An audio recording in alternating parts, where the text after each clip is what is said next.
Olá, amigos da Rede Opinião TV, está começando mais um programa Saúde na TV, um programa que é feito para o seu bem-estar e qualidade de vida. A cada programa trazemos profissionais de diversas áreas da saúde para trazer essas informações, de preferência sempre as mais atuais, as mais recentes, enfim, dicas que pode só fazer com que melhore a sua qualidade de vida. Está conosco hoje um colega jovem, tem 3 meses, estava me contando aqui 3 meses que ele está aqui em Araras, Wagner Franco da Silveira Júnior, Dr. Wagner Franco da Silveira Júnior. Ele é filho já de um médico conhecido aqui da cidade, que é o Dr. Wagner Franco da Silveira, nutrólogo, e é sobrinho também de um colega cardiologista, o Dr. Rui da Silveira, então tem já um antecedente de família. E é com ele que nós vamos estar conversando hoje sobre um assunto muito interessante, sobre a mamoplastia de aumento, né?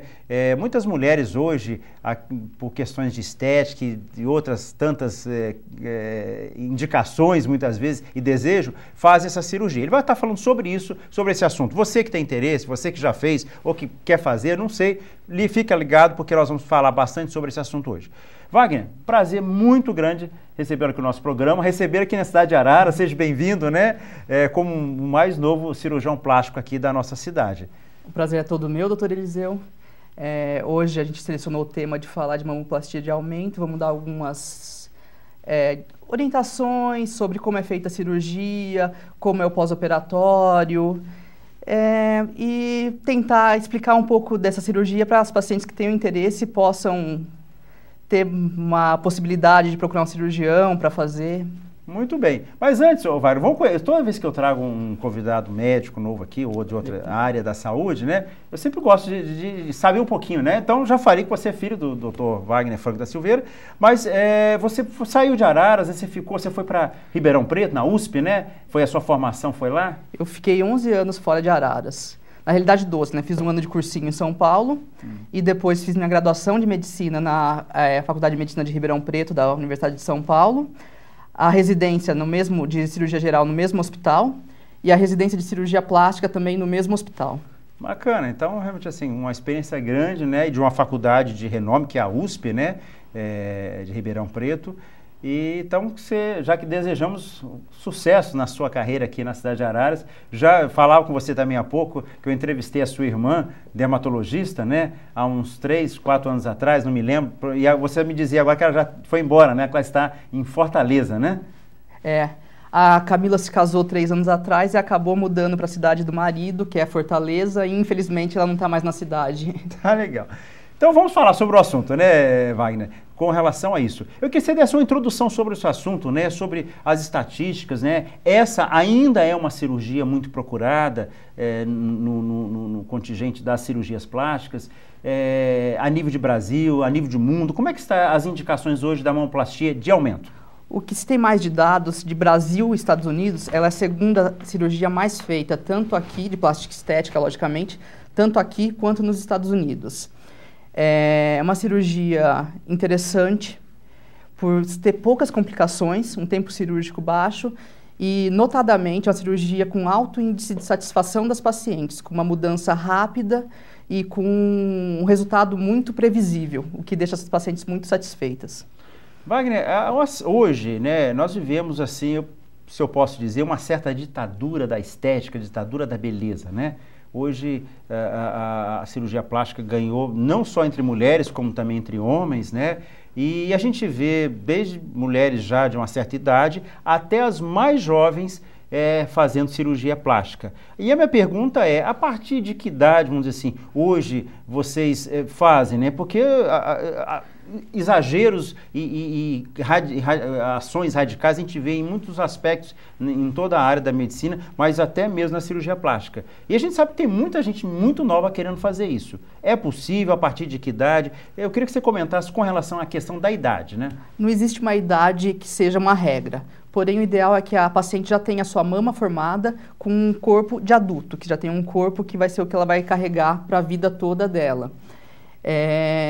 Com relação à idade também, para cima também não existe um limite, mas como toda cirurgia envolve riscos, muitas vezes é pouco procurado e nós não recomendamos quando a pessoa já tem uma certa idade para fazer esse tipo de procedimento. Às vezes tem algum problema de saúde associado, como hipertensão, diabetes, que podem ser fatores que compliquem a cirurgia.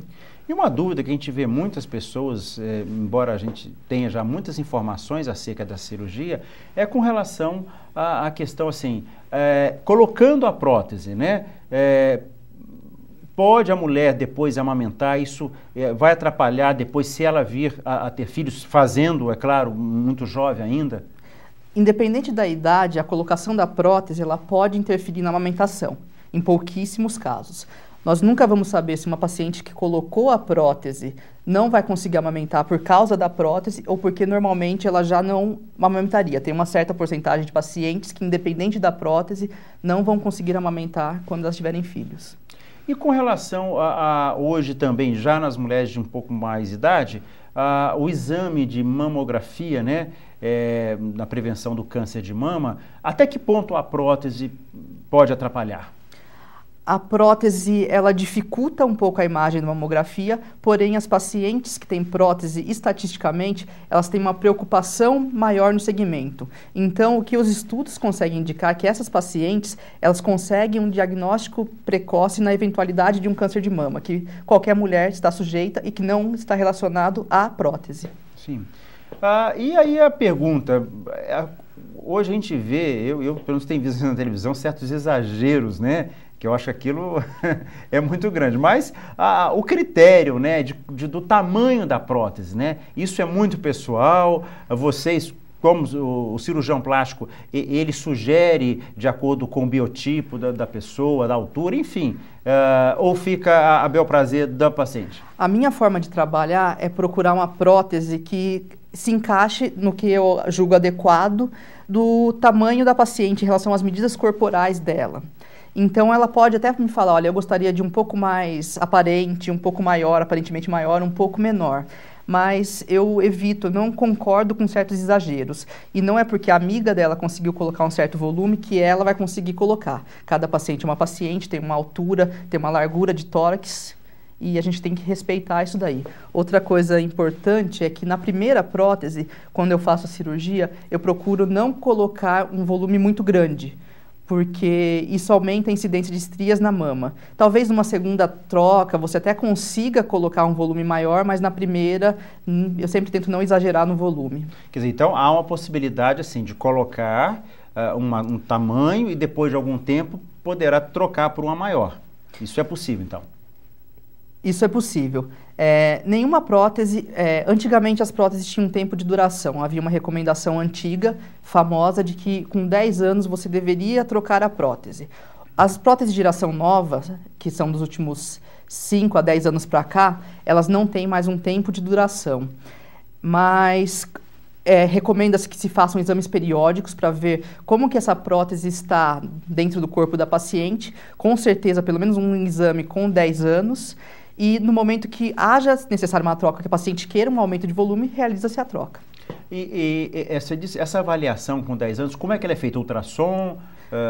Como é que é feita essa avaliação? Pode ser por meio de mamografia ou de ultrassom, de acordo com as características da mama da paciente e da idade, normalmente.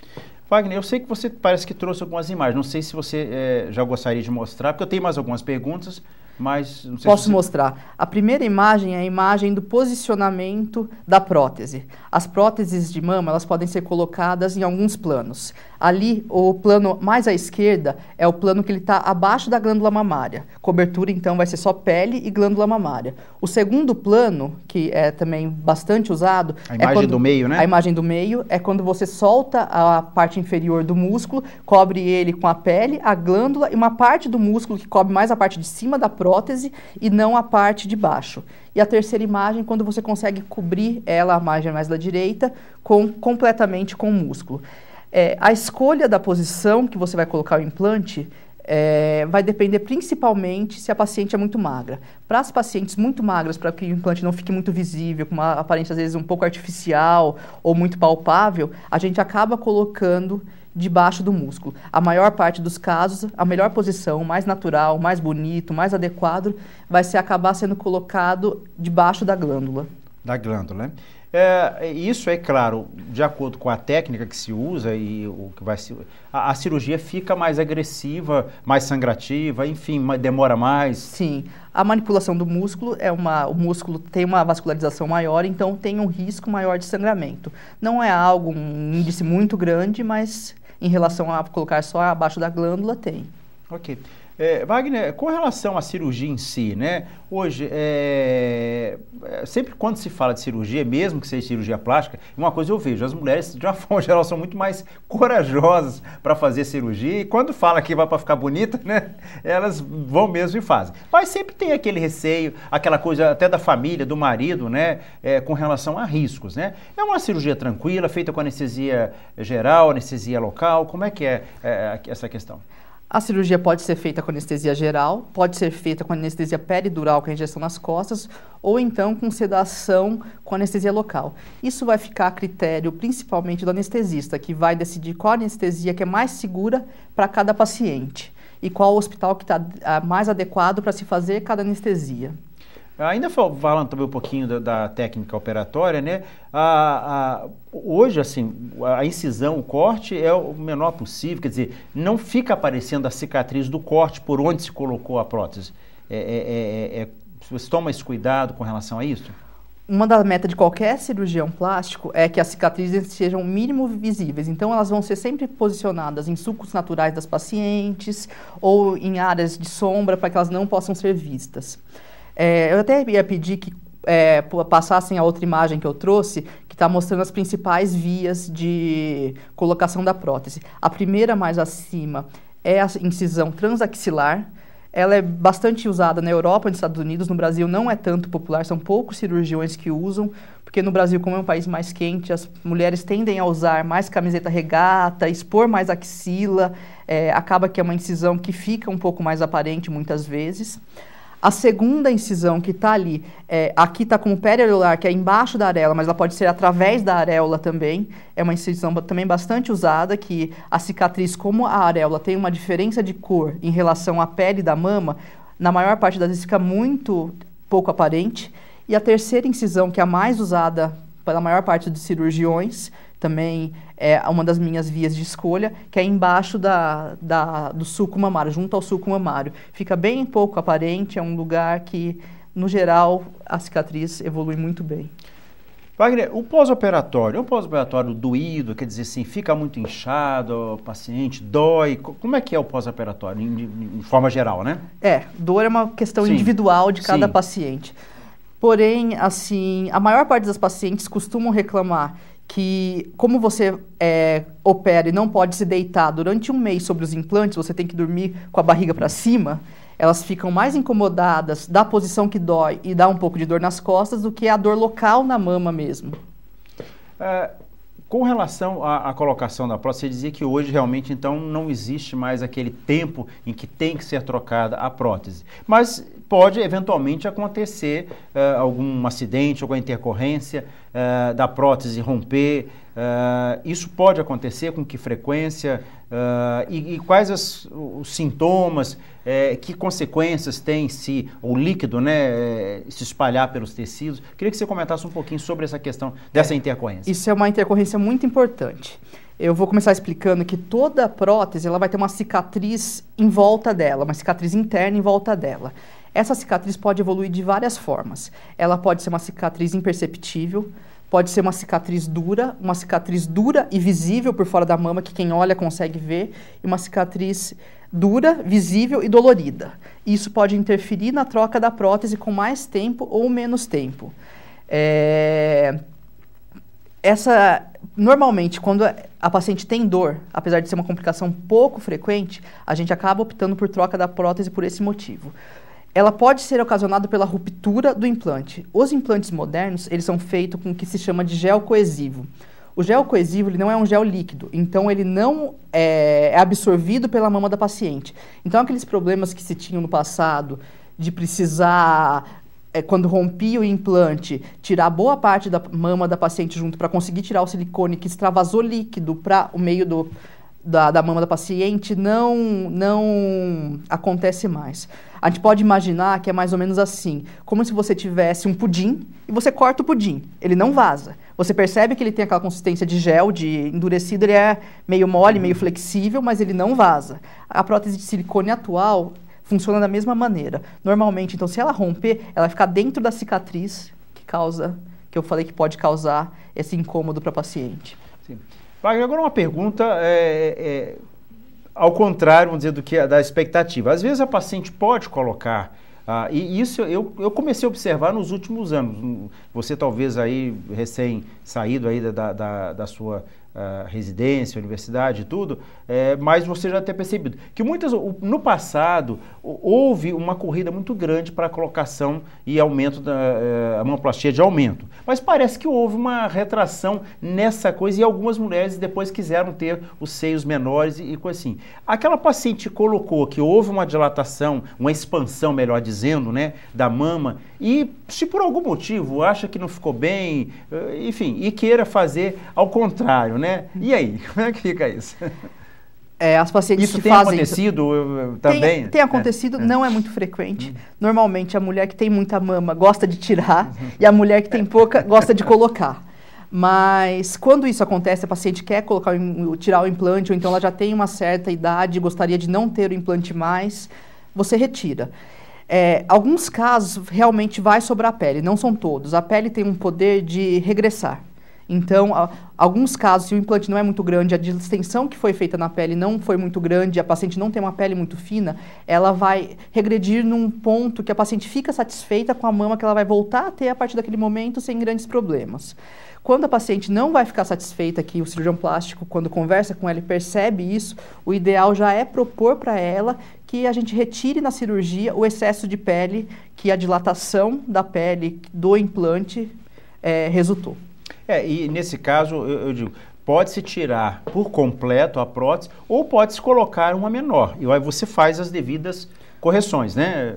Sem dúvida, você pode fazer o ajuste com uma prótese menor, se a paciente não quiser um volume mais tão grande, e também ajustar o excesso de pele. Sendo que toda vez que você ajusta o excesso de pele, infelizmente as cicatrizes vão acabar sendo um pouco maiores. Wagner, tecnologia de materiais, hoje, realmente, cada vez nós temos materiais menos reativos, alérgicos, etc. Mas existe a possibilidade de ter alguma rejeição ao material da prótese?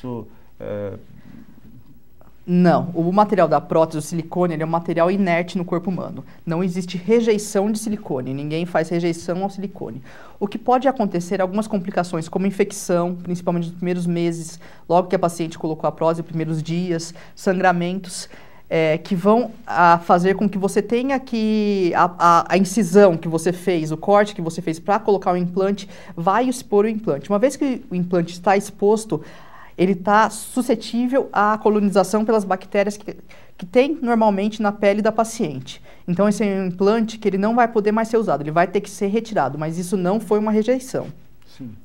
Uma outra coisa que a gente sabe que hoje, e até a propósito, você me falava também que além da sua formação na USP de Ribeirão Preto, inclusive residência e especialização em cirurgia plástica, você está fazendo também alguma coisa a mais na área de reconstrução de mamas, acho que no caso de tumores, né?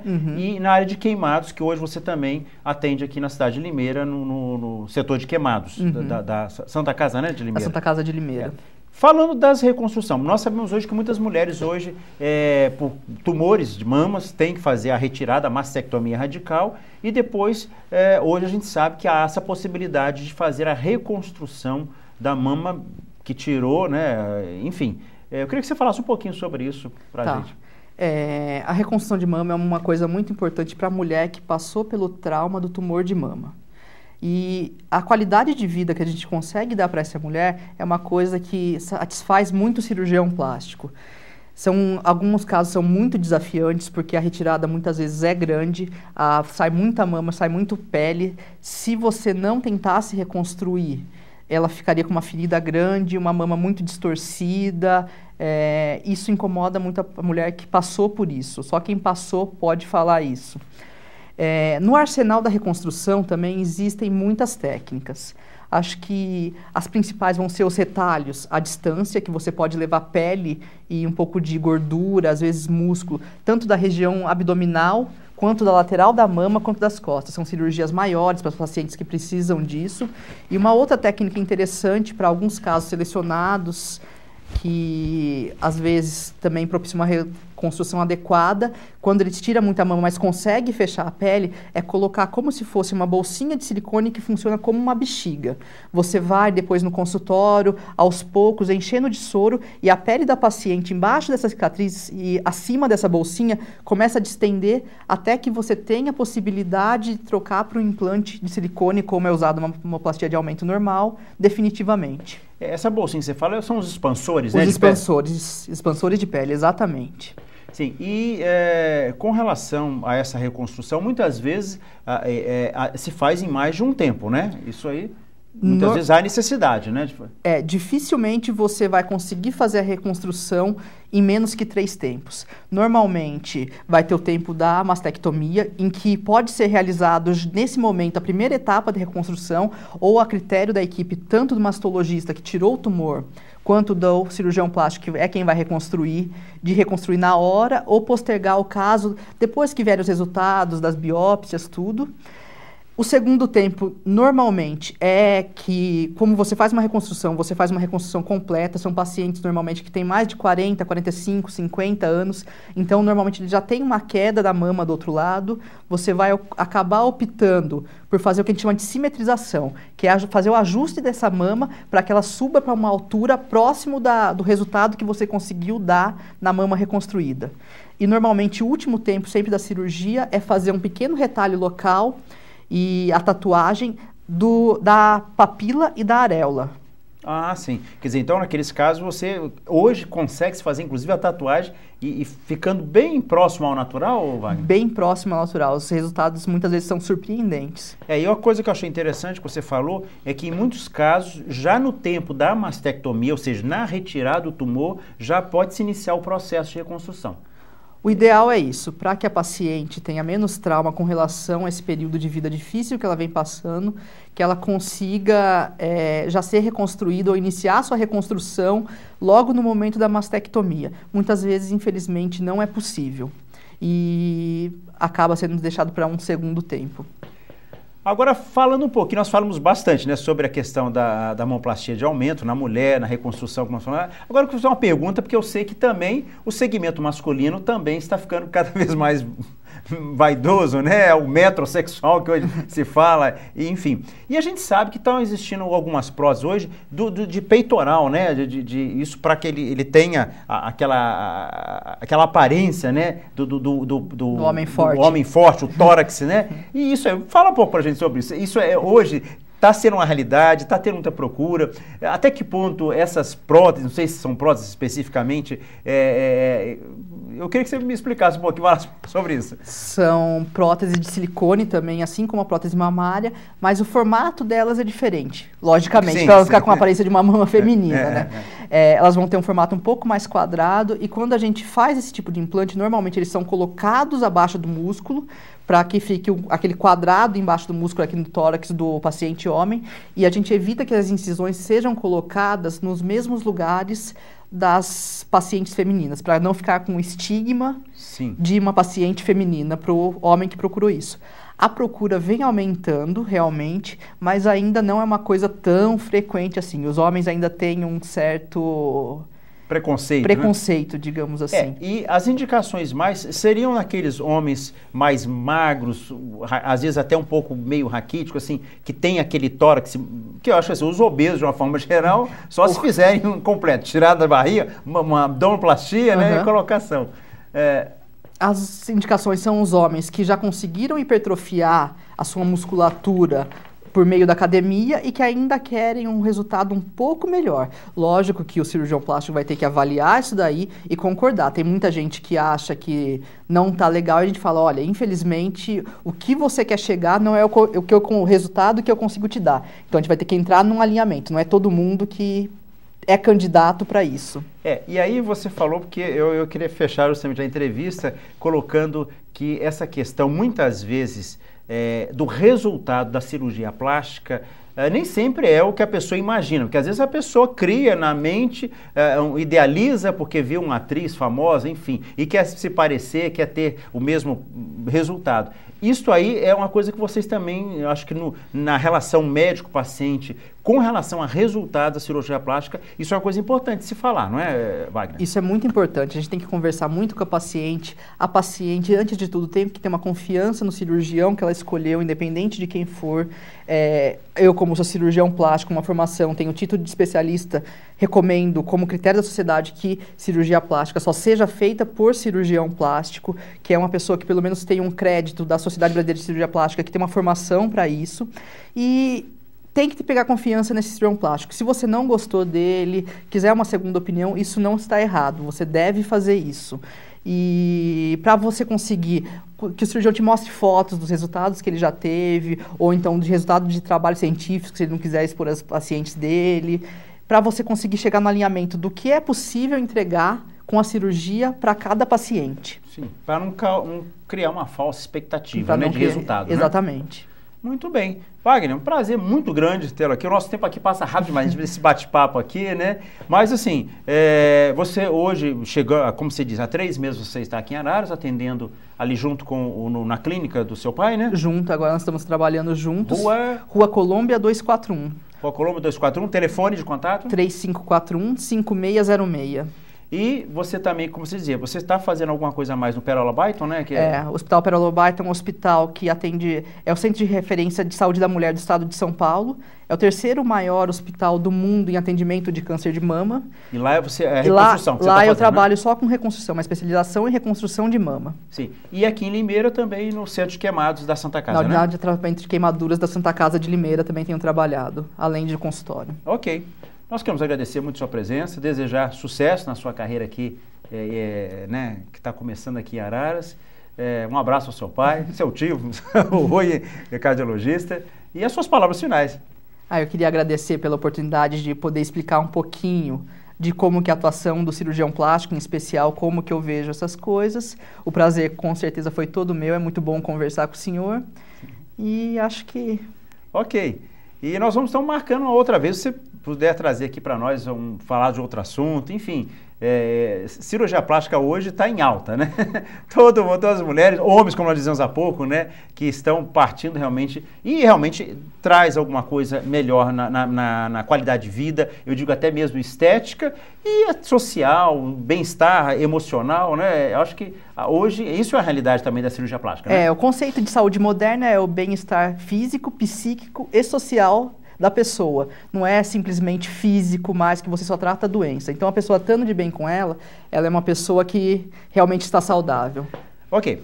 Então, muito obrigado pela sua presença. Você que está em casa, gostou do programa, você sabe que às quartas-feiras, às 19h45, é o nosso programa, mas tem reprise sexta-feira, às 18h15. Se você gostou da nossa entrevista, quer ouvir de novo o Dr. Wagner, às sextas-feiras, às 18h15, vai estar sendo reprisado. E depois no YouTube nós também publicamos ali, youtube.com/Eliseu Martins, você pode acessar essa entrevista e divulgar através de outras mídias sociais. Nós vamos ficando por aqui, um abraço a todos e até ao próximo programa.